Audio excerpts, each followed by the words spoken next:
Isaías 43, versículo 26. Estou lendo na versão Almeida, revisada e atualizada. Diz assim: desperta-me a memória, e entremos juntos em juízo. Apresenta as tuas razões, para que possas justificar-te. Vamos ler de novo? Juntos agora? Desperta-me a memória, entremos juntos em juízo. Apresenta as tuas razões, para que possa justificar-te. Eu vou pedir mais uma vez para que você leia agora. Leia com voz alta, por favor. Vamos lá. Desperta-me a memória, entremos juntos em juízo. Apresenta as tuas razões, para que possa justificar-te. Glória a Deus. Queridos,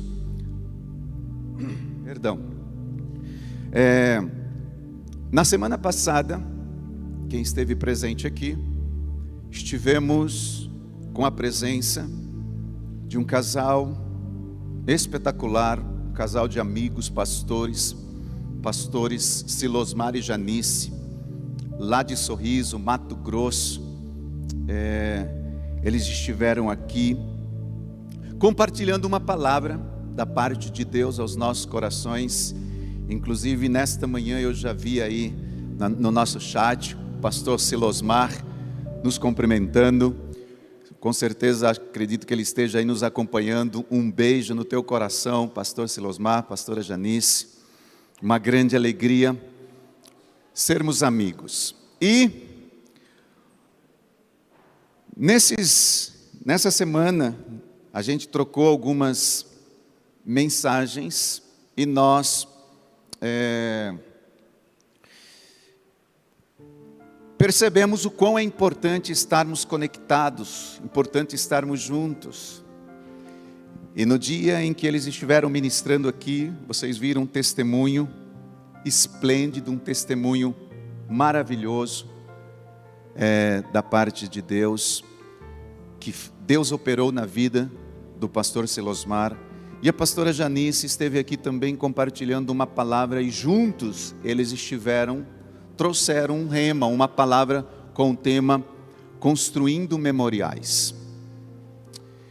E eu acredito que vocês se recordam que a própria pastora Janice, ela disse assim: olha, depois vai ser concluída essa mensagem, e ela ficou ainda de trazer um finalzinho lá. E essa semana, a gente conversando, eu disse para eles: me envia por favor o esboço aí da sua pregação, porque eu gostaria de dar continuidade. E eles gentilmente nos enviaram parte daquilo que nós estaremos compartilhando hoje. Deus colocou no coração deles. Por isso o tema desta manhã é Construindo Memoriais, parte 2. Quero dar sequência, queridos. Muitas das coisas talvez vocês vão ouvir aqui nesta manhã e ouviram semana passada. No entanto, nós compreendemos que o aprendizado, ele vem pela repetição. Quanto nós mais repetimos, mais nós aprendemos. E nesta manhã eu quero dar continuidade, então, claro, fazer uma pequena retrospectiva aí em coisas que eles ministraram, e depois no final nós estaremos concluindo. E a história que nós lemos, que nós nos expomos na semana passada, foi a história de uma mulher, a Sunamita, que morava em Sunem, e a oferta que ela trouxe, que ela depositou diante do Senhor. E essa história, queridos, ela é simplesmente extraordinária, e ela tem muito a nos ensinar, coisas especiais, coisas poderosas, coisas incríveis. Eu vou fazer aqui uma pausa e vou pedir aos irmãos ali, eu não sei quem poderia, se o Gabi ou se o Vini ali. Hoje eu gostaria que fosse uma canção, se vocês puderem me ajudar aqui no teclado e tirar a música de fundo, e vir aqui no teclado para nos acompanhar. Para mim seria maravilhoso ter um tangedor aqui ao vivo e a cores, porque eu sei que Deus quer, através também dessa canção, juntamente com a música, eu sinto no meu coração que Deus vai ministrar os nossos corações. Fechando aqui aspas, parênteses. Embora a Bíblia, queridos, ela não mencione o seu nome, o nome dessa mulher, o nome da sunamita, o seu testemunho de vida atravessou assim séculos e séculos e séculos e séculos. Quando a gente olha para a Bíblia e você for pesquisar um pouquinho, sunamita significa uma mulher nativa de Sunem. Mas a Bíblia não fala de nome. E a cidade de Sunem, ela ficava localizada num território da tribo de Issacar, perto de Jezreel. Isso está em Josué capítulo 19, versículo 18. E Sunem, no original, Sunem, foi o local onde os filisteus acamparam antes daquela batalha do rei Saul, ou melhor, os filisteus batalhando contra o rei Saul em Gilboa. Pastor, o que isso tem a ver? É que no contexto histórico, queridos, essa história, ela aconteceu uma média de 800, 700 antes de Cristo. E nós vemos aí um agir e um mover de Deus através dessa história. Eu estou falando um pouco disso porque é uma história que atravessa e atravessou séculos e ainda hoje é uma história que Deus usa para ministrar as nossas vidas. E neste contexto, que nós vamos ver aqui, o profeta Eliseu, ele estava exercendo o seu ministério, e ele saía então, nesse processo de exercer o seu ministério, frequentemente da sua casa, em Samaria, onde ele morava e residia, e percorria um pouco mais de 50 quilômetros, para chegar provavelmente ao Monte Carmelo, local do seu retiro espiritual, onde ele ia buscar a Deus, onde ele se dedicava a Deus, onde ele buscava a Deus em oração, buscando ali as orientações da parte do Senhor. E era uma viagem longa, uma viagem cansativa. Não é que nem hoje que a gente pega um carro, uma motinha e uma bike e rapidinho a gente está no local. Não, era uma viagem longa, cansativa, que consumia muito suas forças, as energias de Eliseu, e também do seu moço, o seu servo chamado Geazi. E, entretanto, para eles chegarem ao Monte Carmelo, eles sempre passavam pela cidade de Sunem. Eles passavam, era caminho, fazia parte, mais ou menos eu diria, a metade do caminho para chegar no Monte Carmelo. E como a sunamita morava ali em Sunem, ela percebeu, queridos, que tanto o profeta como o seu discípulo, eles passavam constantemente por aquela cidade em peregrinação, por aquelas terras para buscar a Deus. E em uma dessas vezes, ela decide fazer algo incrível. Ela chama o profeta e o seu servo e dá comida a eles, oferece alimento a eles. E todas as demais vezes que eles passavam por ali, ela entregava então uma oferta. Que oferta é essa? A comida. Ofereciam-lhes comida. E todas as demais vezes que o profeta ia lá, passava por ali, ela então entregava uma oferta de comida a eles. O profeta, queridos, comia e seguia o seu caminho. E a partir do versículo 8 de 2 Reis, é o texto que nós vamos estar nesta manhã nos debruçando, que foi o mesmo que a pastora e os pastores, na verdade, estiveram semana passada compartilhando conosco. 2 Reis, capítulo 4, a partir do versículo 8, diz assim, vai aparecer todos os textos que eu estiver falando aqui no telão, justamente para você não perder tempo e ficar procurando para que vocês nos acompanhem na íntegra, na totalidade. Diz assim, certo dia Eliseu foi à cidade de Sunem E uma mulher rica, que morava na cidade, o convidou para fazer uma refeição em sua casa. E depois disso, sempre que ele passava por lá, parava na casa dela para comer. Eu vou ler esse versículo apenas em uma outra versão, na versão Almeida Corrigida Fiel, que diz assim: sucedeu também um dia que, indo Eliseu a Sunem, havia ali uma mulher importante, a qual o reteve para comer pão. E sucedeu que todas as vezes que passava por ali, entrava para comer pão. Olha só, uma versão diz que ela era uma mulher muito rica, na outra diz que ela era uma mulher muito importante. E nas duas versões diz que ela os convidou para comer pão, para se alimentar. E depois, queridos, de várias vezes passando por ali, comendo pão na casa dela, ela foi observando a vida do profeta. Fica bem conectado, queridos, com os versículos. Um versículo ele vai se conectando com o outro. E então imagine o profeta Eliseu e mais Geazi passando, e ela foi observando, olhando a vida dele. E chegou uma hora que a sunamita disse assim: eu vou aumentar o meu nível de oferta na vida do profeta. Ela aumenta o nível da sua oferta, e então, em uma atitude de amor para com Deus e para com o profeta, ela pede ao seu marido para que eles construíssem um quartinho na parte superior da casa deles, onde poderia então abrigar o profeta Eliseu. Versículo 9 e 10 diz assim: e ela disse ao seu marido: eis que tenho observado que este sempre passa por nós, e é santo homem de Deus. Versículo 10 diz assim: vamos construir um quartinho para ele no terraço e mobiliá-lo com uma cama, uma mesa, uma cadeira e uma lâmpada. E assim, quando ele passar por aqui, terá um lugar para ficar.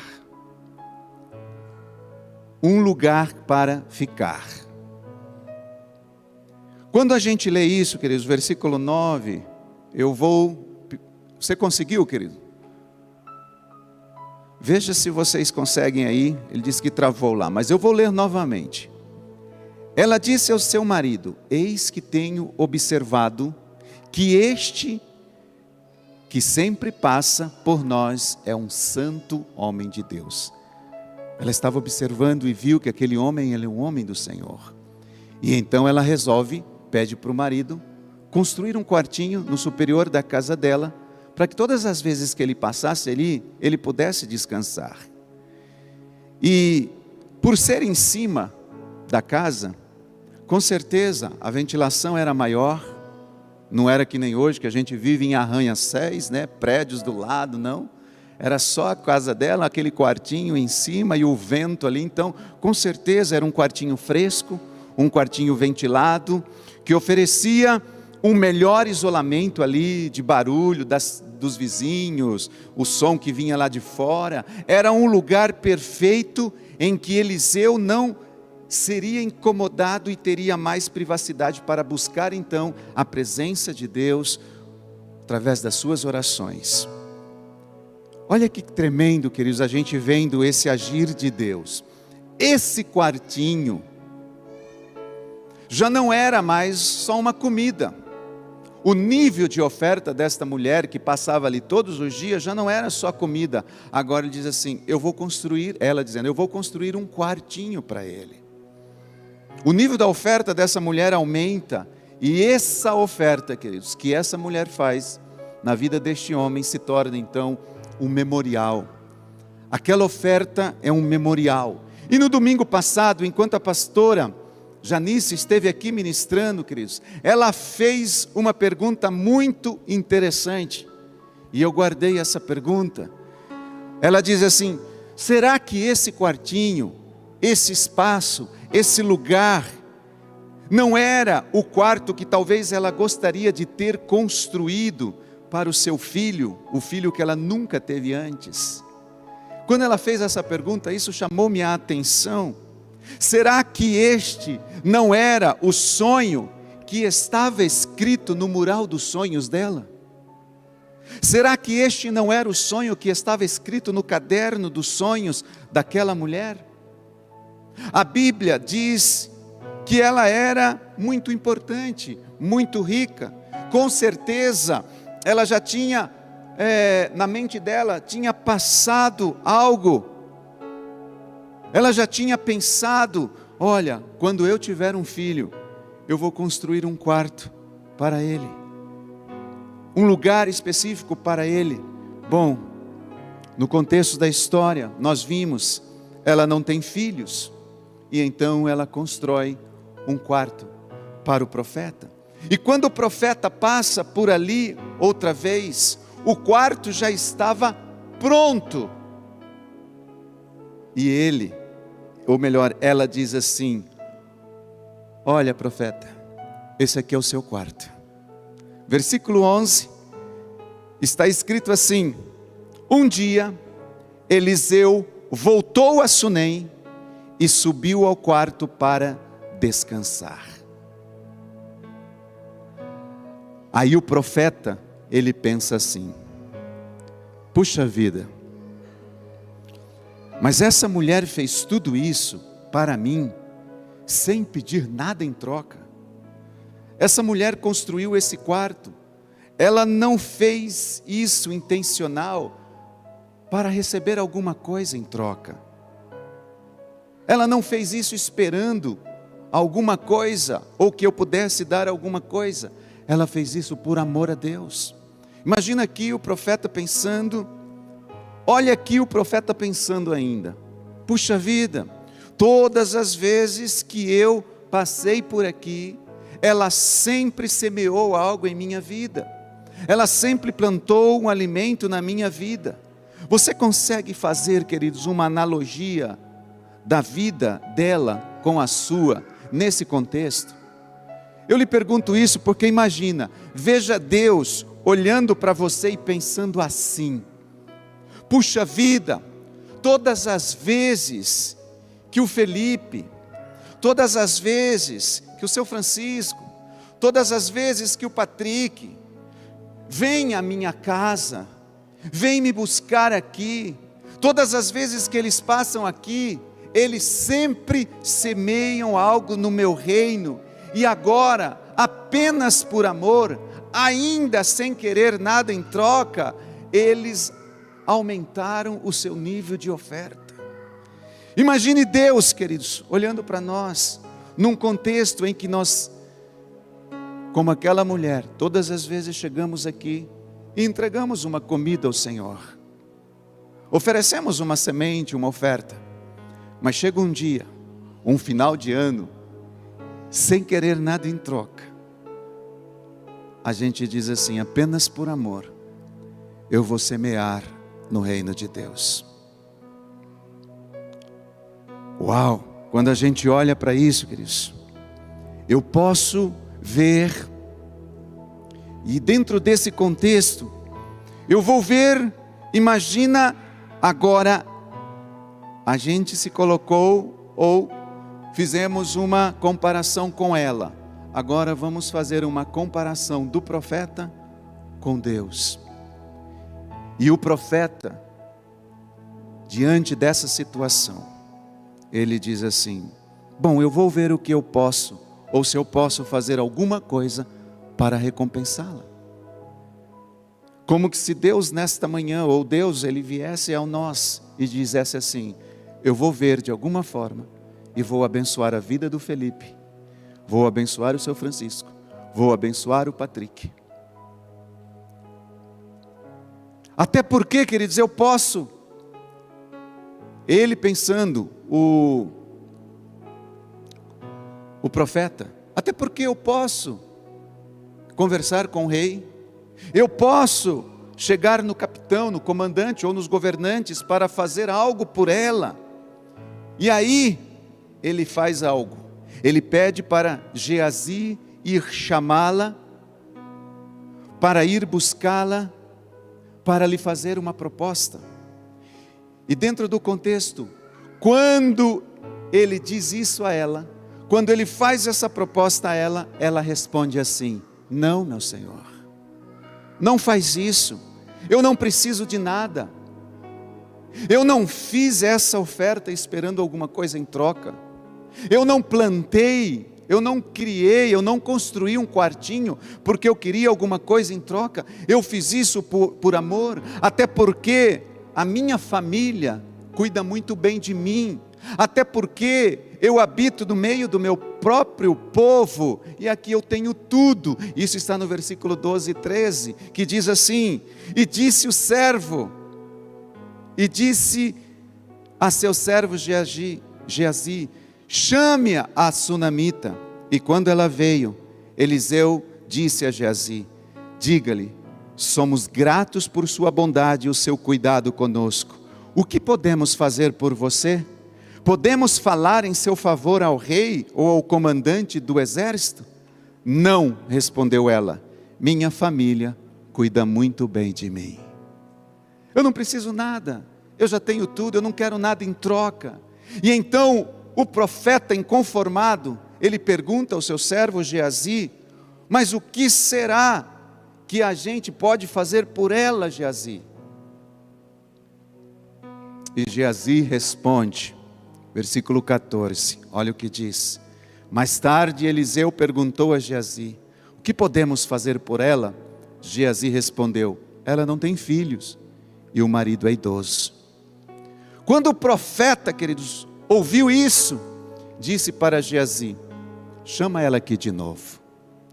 Versículo 15 e 16, chame-a de novo, disse Eliseu. A mulher voltou e enquanto ela estava à porta do quarto, Eliseu lhe disse, ano que vem, por essa época, você estará com um filho nos seus braços. Não, meu senhor, exclamou ela, por favor, homem de Deus, não me dê falsas esperanças. Isso nos ensina, queridos, que se ela estava dizendo, não me dê falsas esperanças, é porque ela já tinha tido no coração dela, de fato, a esperança no passado de ter tido um filho. Ela já tinha tido uma esperança que queria um filho. Com certeza absoluta, esse versículo nos garante que ela já tinha escrito no mural dos sonhos, ou no caderno dos sonhos, Deus, eu quero um filho. Porque quando o profeta diz, você daqui 1 ano vai ter um filho em seus braços, ele diz, não, Senhor, não me dá esperanças falsas. Em outras palavras, ela estava dizendo assim, não, meu Senhor, esse sonho é antigo, nós já somos velhos, o tempo passou e esse sonho ficou lá no passado, já faz muito tempo que eu escrevi isso no mural dos sonhos, e eu não tenho mais esperança de ver esse sonho acontecer. E o lindo da história é que essa atitude de oferta para com o homem de Deus, isso a pastora disse aqui no dia, gerou uma promessa. Escute, a oferta gerou uma promessa. Ela semeia na vida do homem de Deus e o homem de Deus libera uma promessa sobre a vida dela. Em que mal ela podia acreditar? Uma promessa que ela, meu Deus, será que isso vai acontecer? E a sunamita, queridos, nunca, segundo ela diz da esperança, ela nunca esperava tamanha bênção. Por quê? Porque ela não estava fazendo aquilo esperando algo em troca. Ela não estava fazendo aquilo esperando receber algo. Não. Mas Deus estava contemplando a sua generosidade. Deus estava olhando para o seu coração generoso. Deus estava olhando para a sua oferta, Deus estava olhando para a dedicação dela, servir o servo do Senhor Eliseu. Deus estava vendo tudo isso, e dentro de 1 ano a promessa de Deus se cumpriu, e ela concebeu e deu à luz a um filho. Versículo 17 diz, mas de fato a mulher ficou grávida, E no ano seguinte, naquela mesma época, teve um filho. Aleluia! Teve um filho, como Eliseu tinha dito. Diga: eu tenho uma promessa, e ela vai se cumprir. Agora, imagine, queridos, aquele lar, que até então era um lar sem vida, porque não tinha uma criança, um lar frio, e ele então se enche com o calor do sorriso de uma criança, uma família agora completa, uma família feliz. E em Israel, queridos, um filho era considerado a maior bênção e alegria que um pai e uma mãe poderia alcançar. Sinônimo de bênção, um filho. E a partir dali, todas as vezes que ela olhava para o seu filho, ela se lembrava da promessa de Deus se cumprindo na vida dela. Agora ela via aquele menino crescendo e diz: é a promessa, é a promessa, é a promessa.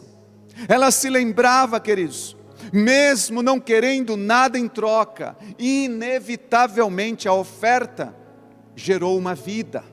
A oferta gerou algo nas mãos dela. Um memorial gera promessas.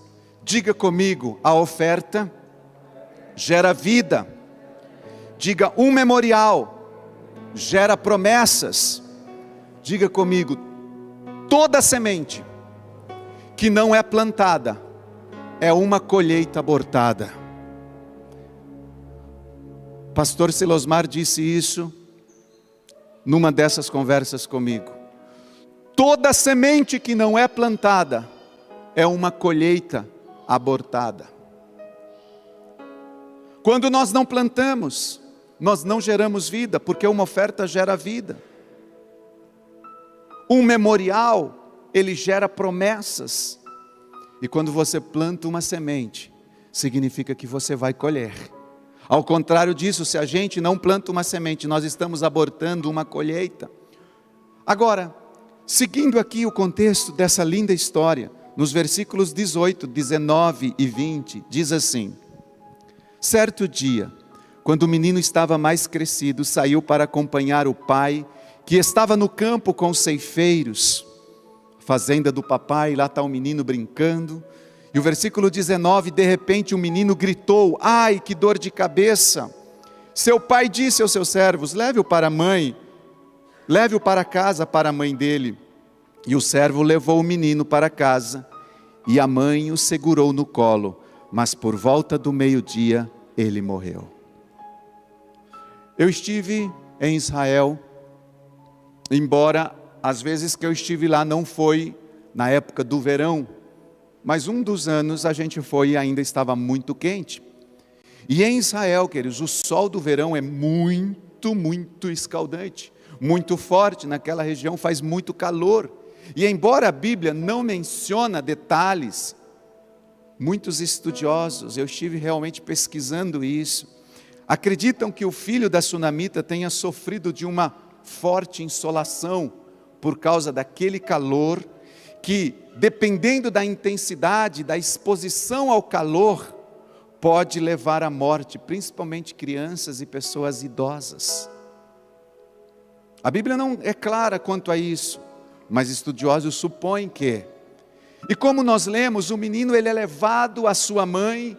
Agora imagine, queridos, ver o seu único filho nos joelhos, morrendo sem poder fazer nada.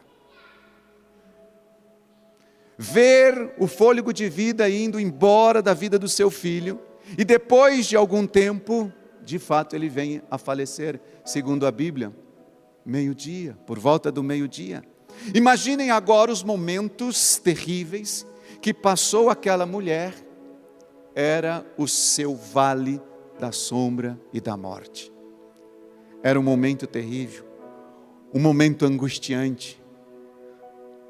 E agora, queridos, a mulher olha para o seu filho, o seu sonho de ter uma família, agora ali frio, gelado, morto em seu colo, E aquele sonho que havia sido cumprido, realizado, de novo ela vê o sonho se perdendo.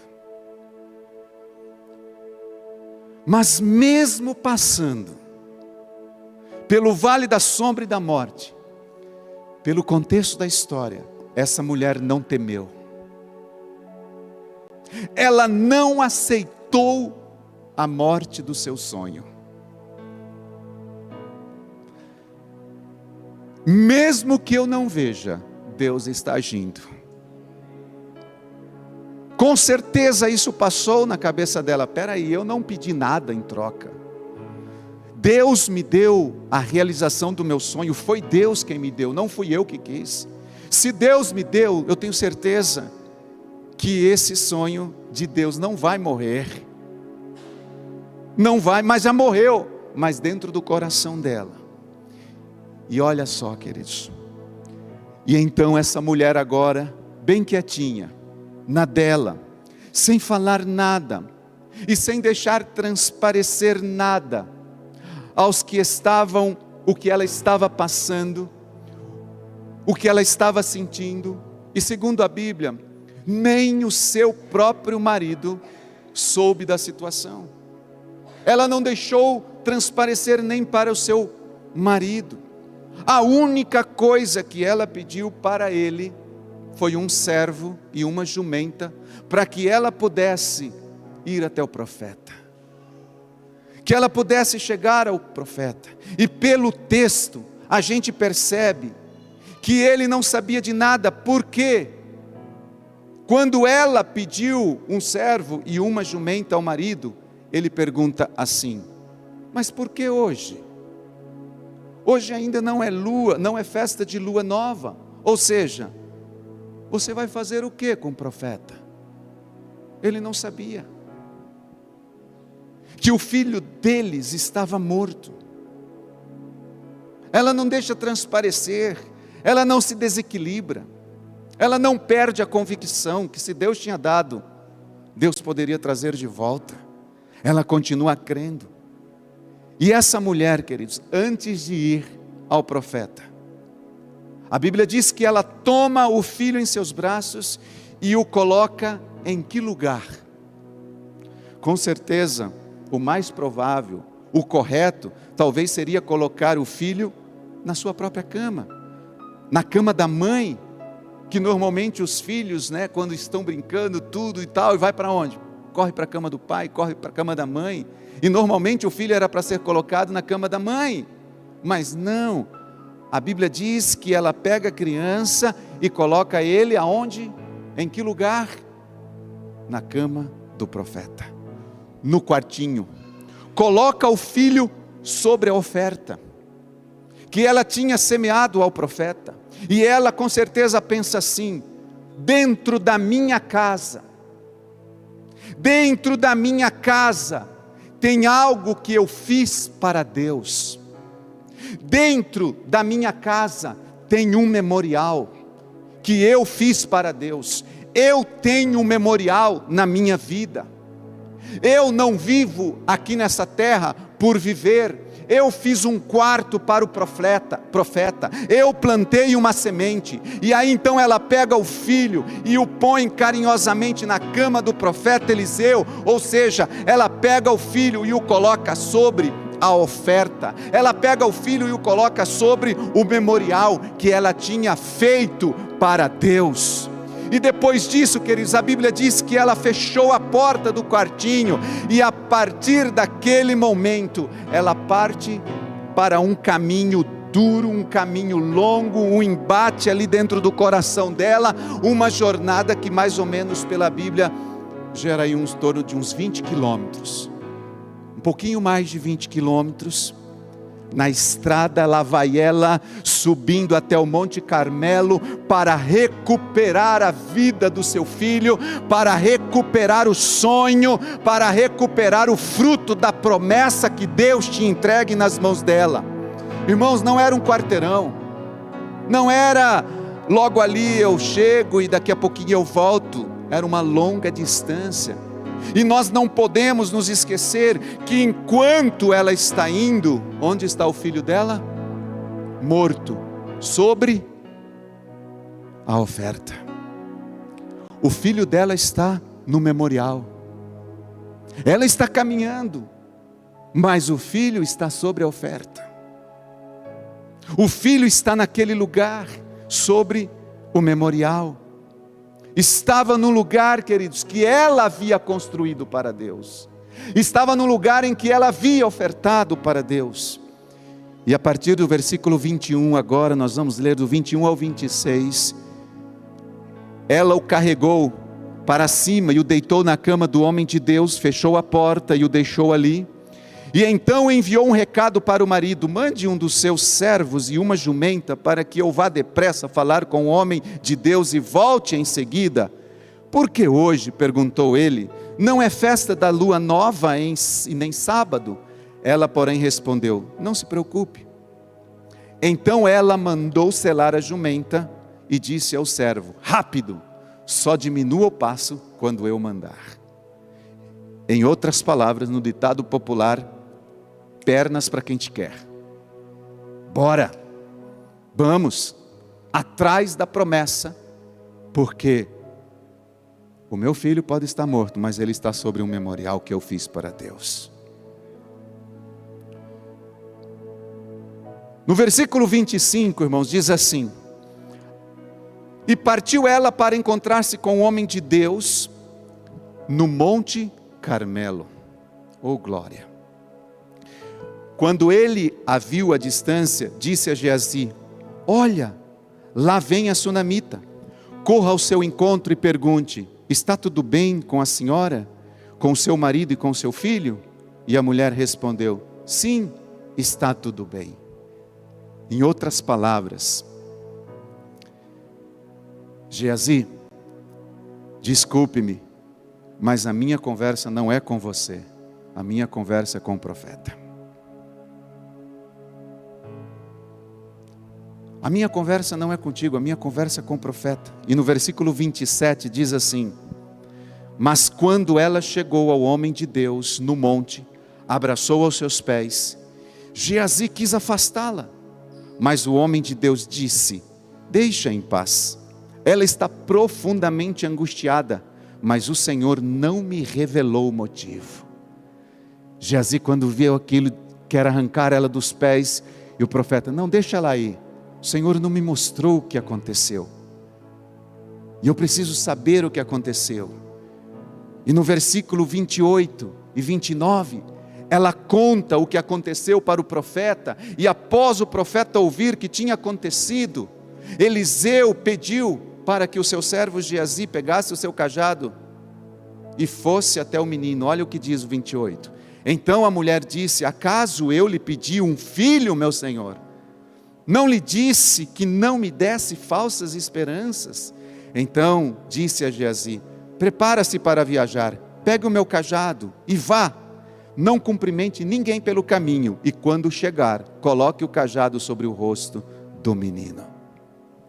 A essa altura, a mãe do menino disse: ok, tudo bem,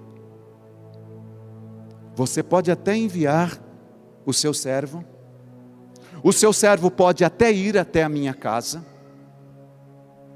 mas eu não saio daqui enquanto o Senhor não for comigo. Foi o Senhor que prometeu, foi o Senhor que disse: eu não vou sair daqui enquanto você não for comigo. Queridos, para quem conhece a vida, ou um pouquinho da vida de Eliseu pela palavra, dá para perceber que ele não era um homem muito fácil de lidar, ele não era muito simpático, e a gente vê isso pela palavra. Ele não era desses Maria vai com as outras, ele não era do tipo de pessoa que não sabia dizer não para as pessoas. Na verdade, ele só fazia algo realmente quando ele tinha convicção de que Deus o estava conduzindo a fazer. Esse era um perfil e o padrão de Eliseu. Como assim, pastor? Você se lembra daquela história do general Naamã, que quando o general chegou na casa dele, ele nem saiu do quarto dele, ele nem saiu de dentro da casa dele. Imagina, querido, poderíamos dizer, que cara sem educação. Ele simplesmente disse para o seu servo: olha, fala para ele que se ele quiser curado, vai tomar banho lá no Rio Jordão. Dá 7 mergulhos lá. Se você quiser, tudo bem. Se não quiser, tudo bem também. Ele não era um homem simpático. Enfim, existem outras passagens que mostram que Eliseu era um cara boca dura. Só que neste caso, quem é que estava aos pés dele? Neste caso, queridos, quem é que estava ali exigindo uma coisa? Quem é que está ali prostrado aos pés deste homem? Segundo o texto, ela estava ali, queridos, exigindo a presença dele nesta situação. Se você não for comigo, eu não saio daqui. Escute isso, queridos. Quem tem uma oferta, quem tem um memorial, é diferente. Eliseu, ele já tinha dito: olha, você não está entendendo, mulher. O meu servo, ele vai na frente. O meu servo vai com o cajado, com o bordão. E quando chegar lá, Geazi, ele vai colocar o bordão sobre o menino e pronto. Ela disse: nananina não, de jeito nenhum. Se você não voltar comigo, eu não saio daqui. Versículo 30. Mas a mãe do menino disse: tão certo como vive o Senhor, e tão certo como a sua própria vida, não voltarei para casa se o Senhor não for comigo. E então Eliseu voltou com ela. A questão aqui, queridos, que nós vemos, é quem é que está exigindo alguma coisa. E neste momento, Eliseu, ele larga tudo o que ele está fazendo, tudo o que ele tinha para fazer, e volta com ela. Agora, a prioridade dele era só essa. Sabe por quê? Por causa de uma oferta, por causa de um memorial que havia sido construído. Quando Eliseu e a mãe estavam indo para lá, o servo do profeta já tinha ido, já tinha feito tudo o que tinha que fazer, tudo que o profeta já tinha mandado, mas não havia funcionado, nada tinha resolvido. O menino ainda estava morto, e então ele volta ao encontro do profeta, e quando ele chega, no versículo 31, olha o que ele diz: Geazi foi à frente e pôs o cajado sobre o rosto do menino, mas não aconteceu nada, não há sinal de vida. Geazi voltou para encontrar-se com Eliseu e lhe disse: o menino ainda não despertou.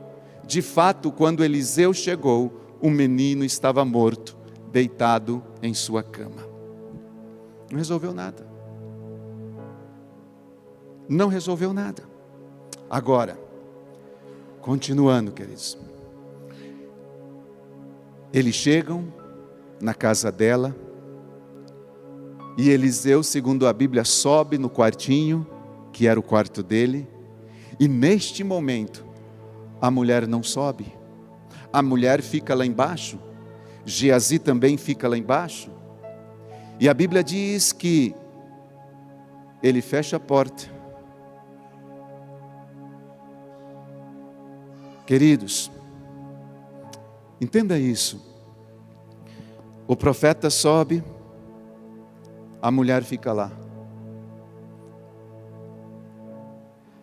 Esse é o momento, ou é quando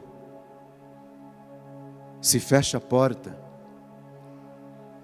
e ela como se dissesse assim: pronto, agora sim, agora o meu filho está no lugar certo, com a pessoa certa. Eu não preciso entrar lá, eu não preciso subir lá, eu só preciso crer.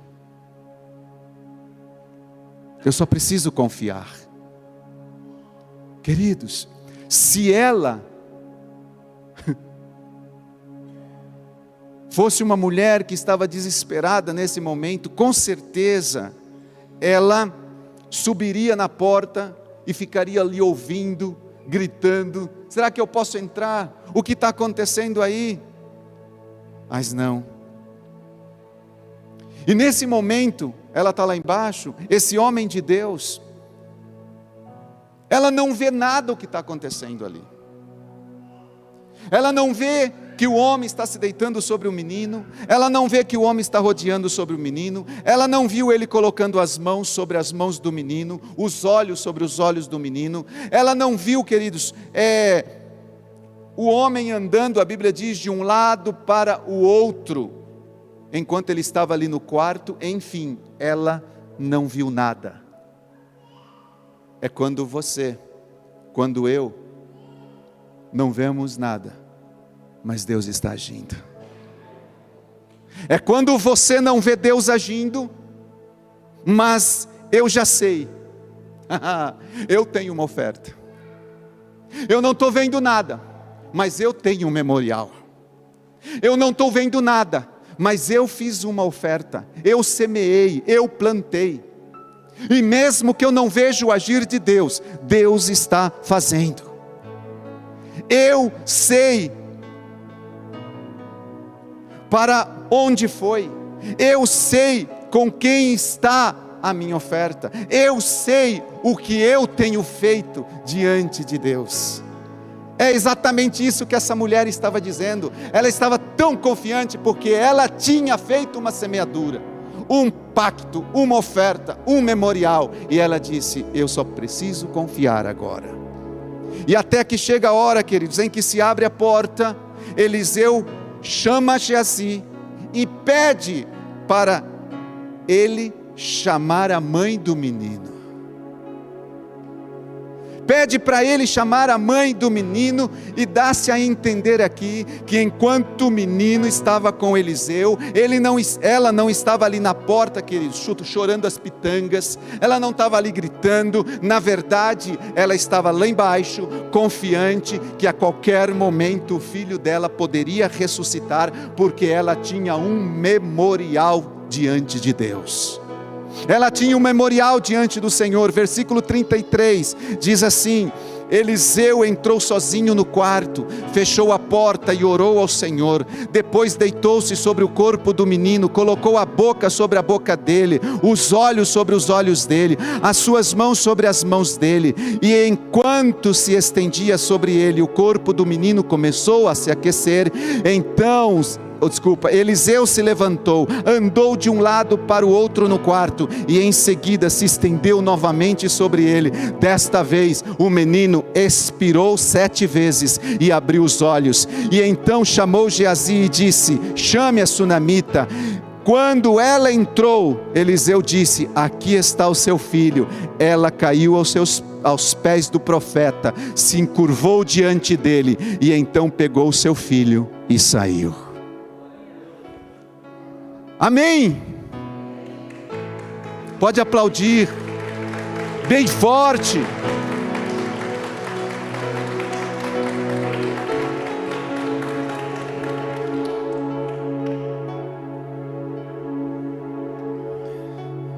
Queridos, a essa altura eu lhes pergunto: vocês têm levantado memoriais diante de Deus? Vocês têm semeado diante de Deus? Ah, pastor, sim, eu tenho, ok. Se você tem memoriais diante de Deus, então você pode pedir para Deus se lembrar desses memoriais, dessas ofertas, desses pactos. E aí chega, sabe aonde? No versículo 43, 26 de Isaías, que nós lemos no início. Quando você tem memoriais, e nós vamos ver aqui, quando você tem pactos, Quando você tem uma semente diante de Deus, você pode chegar diante do Senhor, como diz aqui em Isaías 43, 26, desperta-me a memória. Queridos, se você lê o capítulo 43 de Isaías, é aquele capítulo que diz assim: quando passares pelo fogo, não te queimarás, quando passares pela água, não te submergerá. Versículo 18 diz assim: não lembreis das coisas passadas, nem das antigas. É o nosso decreto, algo novo está vindo à luz. E chega no versículo 26, Deus está dizendo através do profeta para o povo: desperta-me a memória, desperta-me a memória, entremos juntos em juízo, apresenta as tuas razões, para que possa justificar-te. Quando você tem memoriais diante de Deus, você pode chegar a Deus e dizer: Deus, o Senhor se lembra. É como se você fosse despertar a memória de Deus, daquilo que Ele prometeu, daquilo que você tem feito. E eu quero lhe abrir um parênteses e dizer: isso não é pecado, queridos. Não é pecado fazer isso. Por quê? Porque eu não fiz isso para receber, mas eu fiz, Senhor. Eu não fiz isso para receber, mas eu fiz. Você não fez isso porque você quer algo em troca. No entanto, se você fez, você pode pedir para Ele se lembrar do que você fez. A Bíblia diz em Mateus 5, acho que o versículo 45, se eu não me engano, que o Pai Celeste, Ele faz nascer sobre os bons e os ruins, Ele faz nascer o sol sobre os bons e ruins, e Ele manda chuva sobre os justos e injustos. Mas eu vou lhe dizer uma coisa: Ele sabe quem tem uma oferta, Ele sabe quem tem um memorial diante dEle. Deus não faz acepção de pessoas, mas Ele sabe quem tem um memorial diante dEle.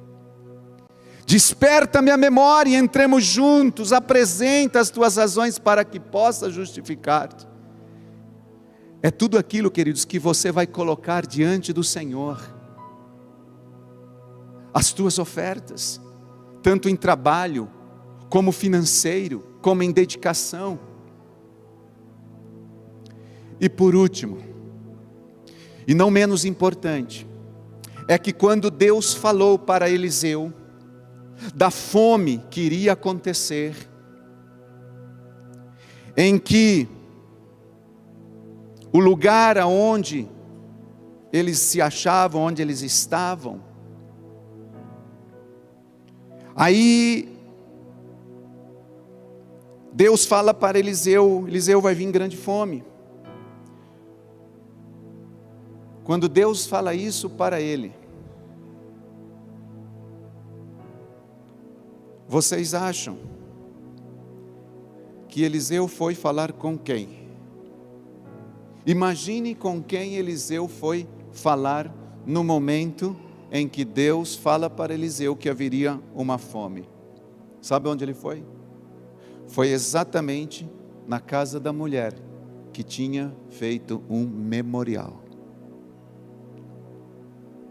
Foi na casa da mulher que tinha erguido um memorial, que tinha feito uma oferta, e disse para ela: olha, mulher, se organizem aí, arrumem todas as tralhas e saiam daqui, porque vai vir um tempo de escassez, 7 anos de fome virá sobre este lugar, e vocês não podem ficar aqui. Essa é a parte que a pastora Janice, depois na ministração, disse que disse: Rosivaldo, ministra, fala sobre isso.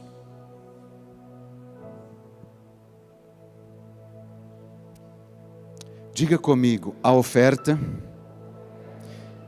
me guarda do tempo de escassez. Diga comigo: a oferta cria um cerco de proteção sobre a minha vida.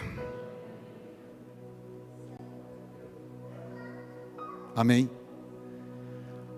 Deus falou para o profeta: vai vir fome.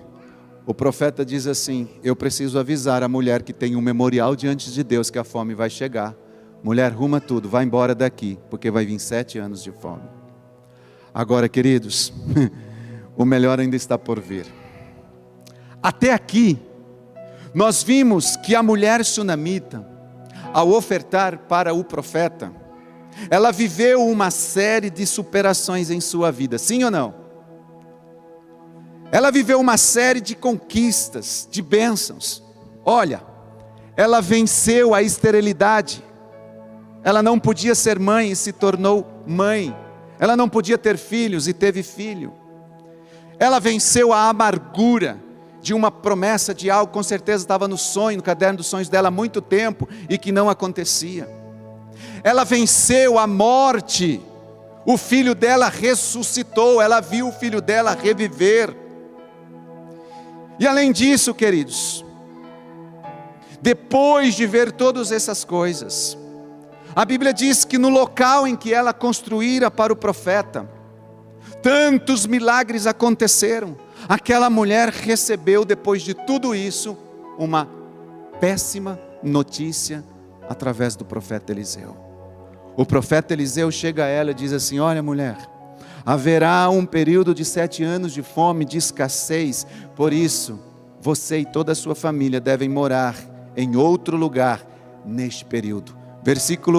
Capítulo 8 agora, 2 Reis, capítulo 8, versículo 1 diz assim: Eliseu tinha dito à mulher, cujo filho ele havia ressuscitado: reúna sua família, mude-se para outro lugar, pois o Senhor proclamou sobre a terra de Israel uma fome que durará 7 anos. Quando ela ouve isso, ela já tinha visto um monte de milagres na vida dela, e ouve essa péssima notícia. Ela não pensou 2 vezes, queridos. Ela não duvidou. Ela fez exatamente o que o homem de Deus estava orientando. Versículo 2. A mulher seguiu a instrução do homem de Deus, reuniu a sua família, mudou-se para a terra dos filisteus, onde ficou 7 anos.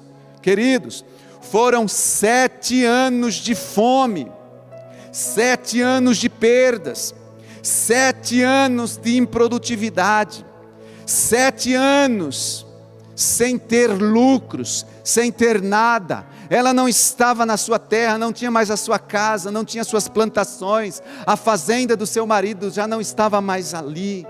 Aquela mulher, ela poderia ter pensado assim: que palavra de Deus é essa? Como assim? Eu pensei que o Senhor só trouxesse boas notícias, e de repente chega uma notícia ruim, e agora eu vou ter que ir embora, deixar a minha casa, deixar a minha terra, deixar tudo para trás. Ela poderia ter optado em ficar, ela poderia não ter obedecido o profeta. O que ela estava ouvindo não soou bem, com certeza, aos seus ouvidos, e ela poderia ter recusado. Mas a Bíblia diz em 2 Crônicas 20:20, creiam no Senhor seu Deus, e vocês estarão seguros. Creiam nos seus profetas, ou nos profetas do Senhor, e vocês serão bem-sucedidos. Com certeza ela sabia disso.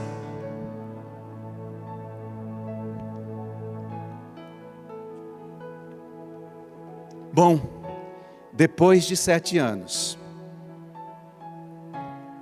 ela volta. Depois de 7 anos ela voltou.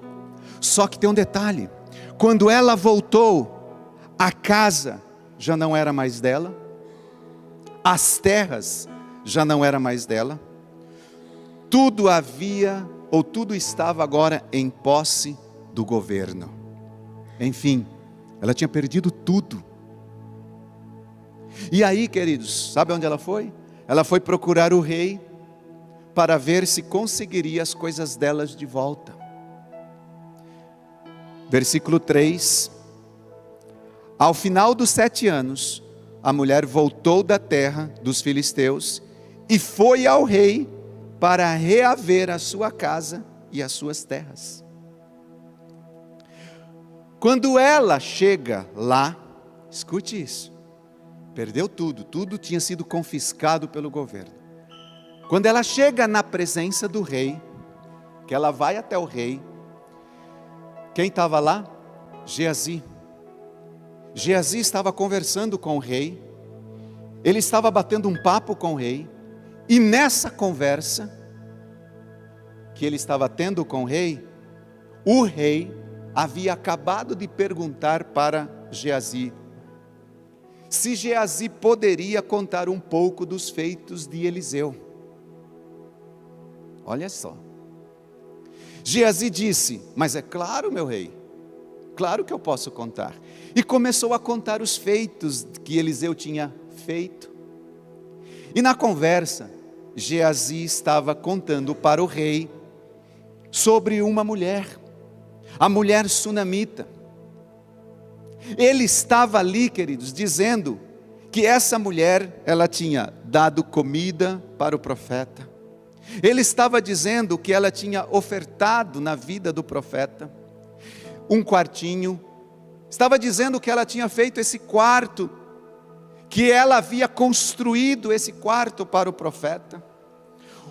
Geazi estava dizendo: olha, ela não poderia ter filho, ela era estéril, e ela teve um filho, ela engravidou, só que esse filho morreu, e depois de ter morrido, ela corre ao profeta, e através do profeta Eliseu, o menino ressuscitou, queridos. E aí ela contando isso, por último ela diz: e essa mulher, eu soube que ela voltou, e quando ela chega aqui, ela perdeu tudo, rei. E Eliseu, antes de perder tudo, chegou para ela e disse: olha, vai vir 7 anos de fome, vai embora daqui. Era isso que Geazi estava contando.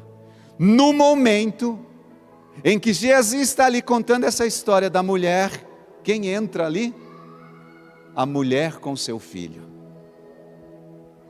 Agora sou eu aqui pensando, irmãos. Imagine essa cena. Quando Geazi viu a mulher, quando viu o menino, ele deve ter falado: uau, como esse menino cresceu. Ele era tão pequenininho quando foi embora daqui, como ele está grande. Olha aqui, rei, o senhor não vai acreditar, esse aqui é o menino que ressuscitou.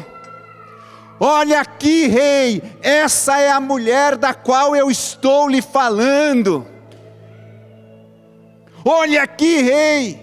E aí, queridos, a Bíblia diz que o rei pergunta para ela, e ela começa a contar tudo o que tinha acontecido, inclusive conta para o rei que tinha acabado de voltar e tinha ficado sabendo que havia perdido tudo tinha sido confiscado pelo governo. E a Bíblia diz que naquele momento o rei chama um oficial e disse assim: olha aqui, oficial, pega essa mulher e o filho dela, acompanha ela, leva ela, vai lá e devolve a casa dela, vai lá, devolve todas as terras dela, e mais, faça conta do lucro dos 7 anos que ela não recebeu nada, e dá em dinheiro tudo na mão dela.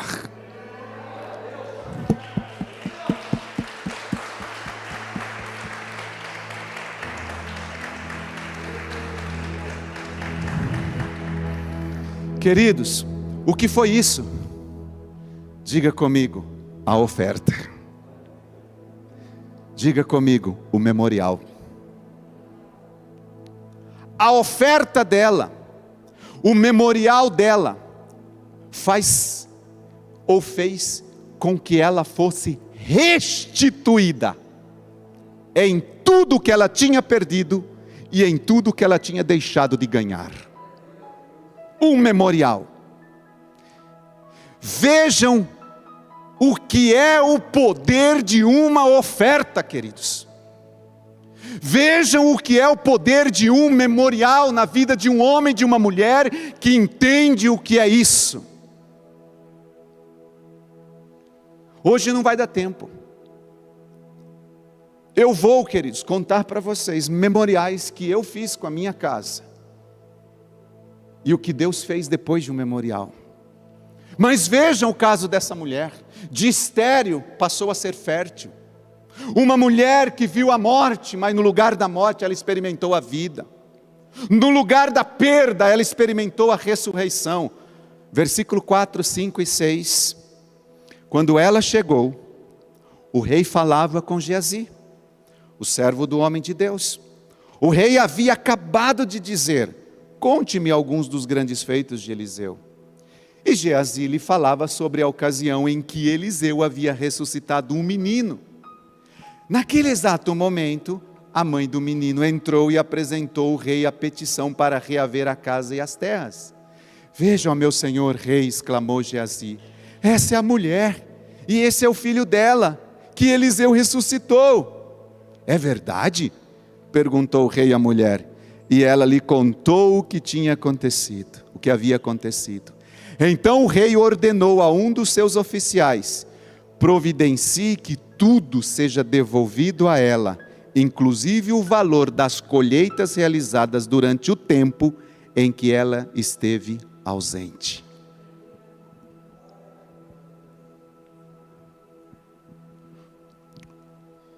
Queridos, eu vou terminar. Os tempos podem até serem difíceis, mas quem tiver uma aliança com Deus, quem construir memoriais a Ele, e seguir as orientações que Ele está dando através dos pastores, virá grandes livramentos.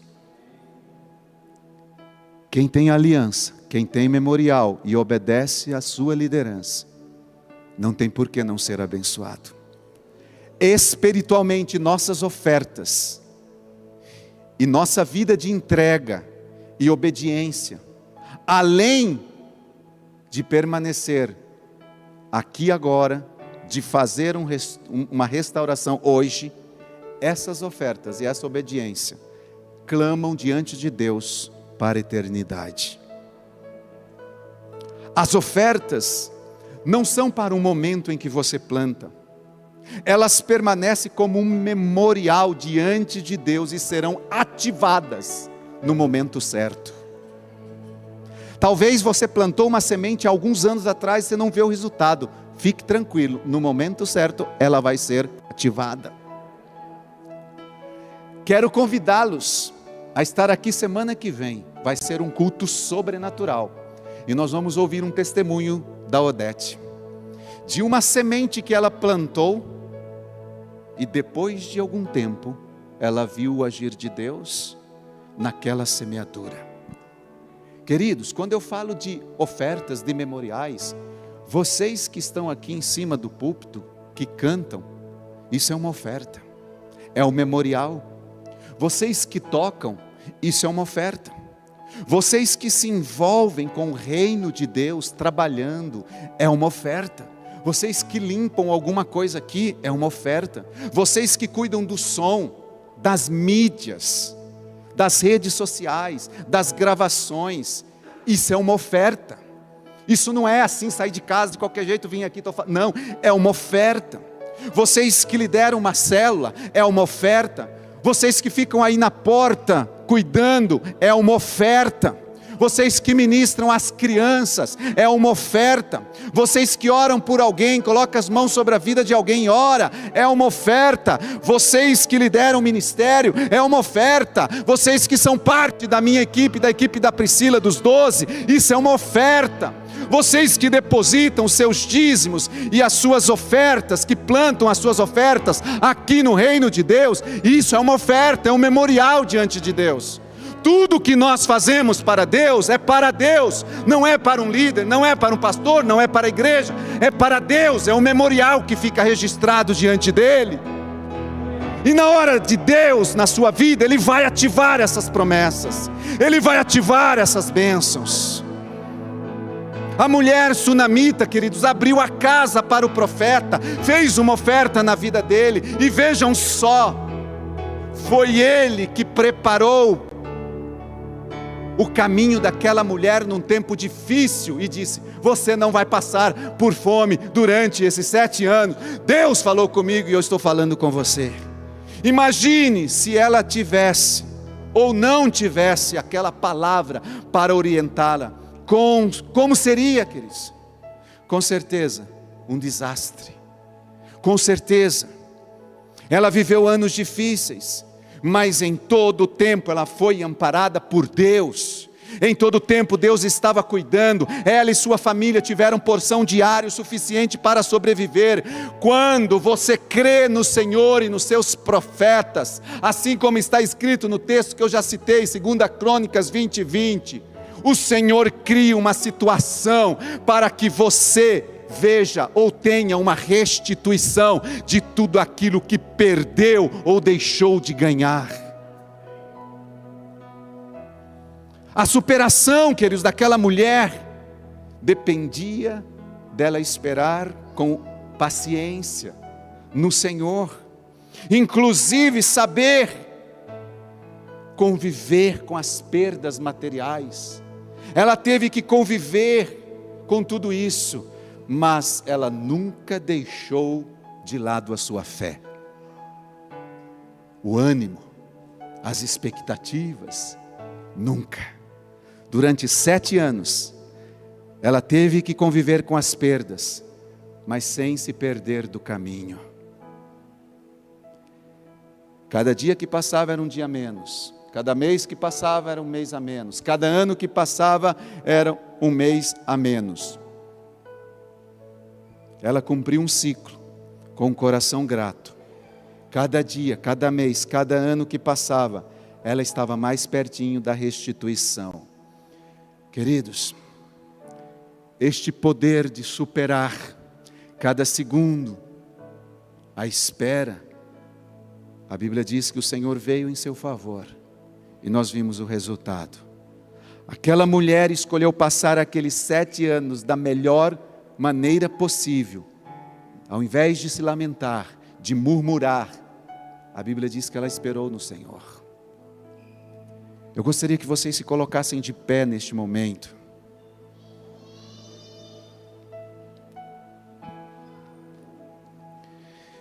Eu não sei o que você está passando, vivendo, queridos, mas eu sei que um memorial construído para Deus produz vida. Um memorial, ou melhor, uma oferta produz vida. Um memorial gera promessas. E toda semente que nós não plantamos é uma colheita que nós abortamos.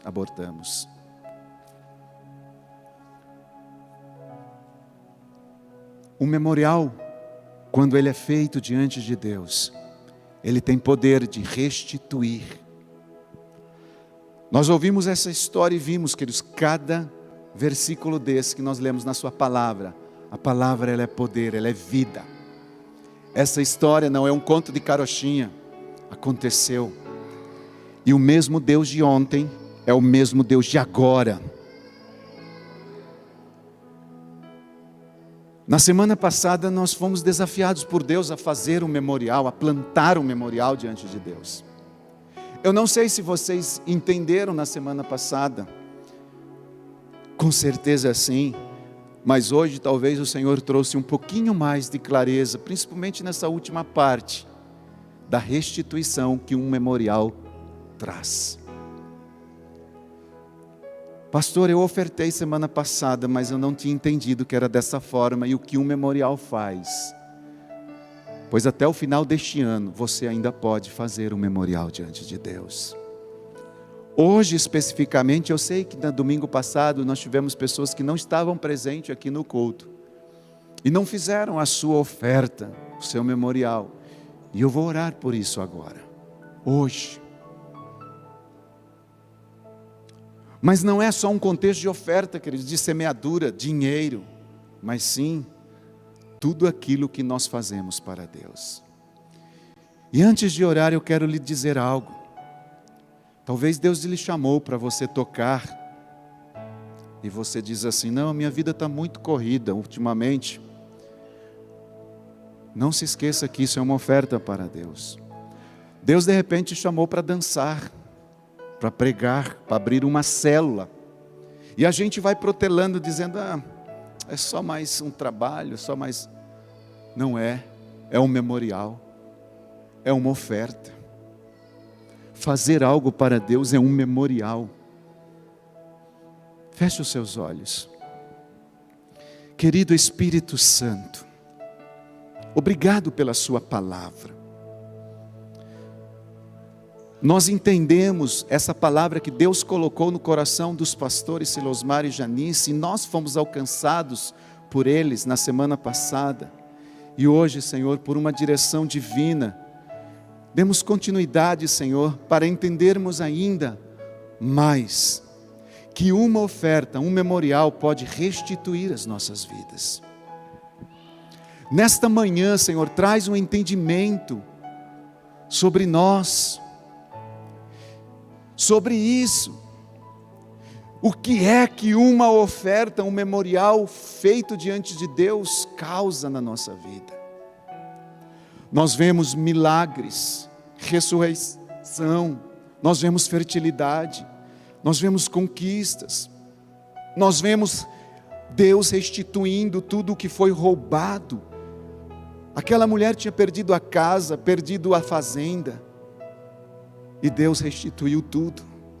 Aquela mulher tinha deixado de ganhar 7 anos, e Deus foi lá e restituiu tudo o que ela não tinha ganhado. Pai, traz essa consciência do que é uma semeadura financeira no teu reino. Mas também nesta manhã nós oramos, Pai, por aquelas ofertas que nós podemos apresentar diante de Deus, através da nossa entrega, da nossa dedicação. A oferta de se dispor a abrir uma célula, a se dispor a ministrar, a cantar, a tocar, a se envolver no reino de Deus. Essa oferta, ela também é um memorial. E que nesta manhã, Espírito Santo, o Senhor desperte dentro de nós essa consciência do que é plantar uma oferta, semear diante de Deus. Em nome de Jesus. Amém e amém. Amém, queridos. Ainda essa semana, conversando, há aquelas perguntas assim, e aí? Qual o valor que eu vou semear numa oferta? Queridos, a oferta, ela é livre. Nós semeamos o que Deus coloca no coração. É claro, eu trabalhei na roça, vocês sabem disso. Se você pegar e plantar em 1000 metros, pega 1000 metros e planta, você vai ter um tipo de colheita, sim, uma quantidade de colheita. Se você planta em 2000 metros, a sua colheita vai ser equivalente a 2000 metros.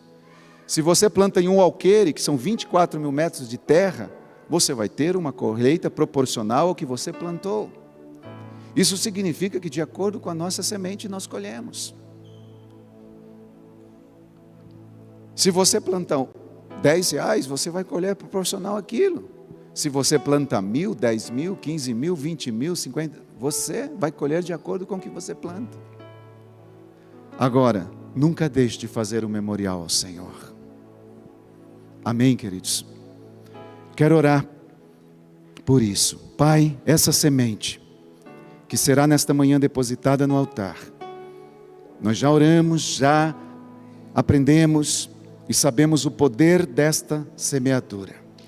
Que nesta manhã isso venha a ser testificado, meu Deus, na vida de cada um pelo poder da tua própria mão, dos teus milagres, em nome de Jesus.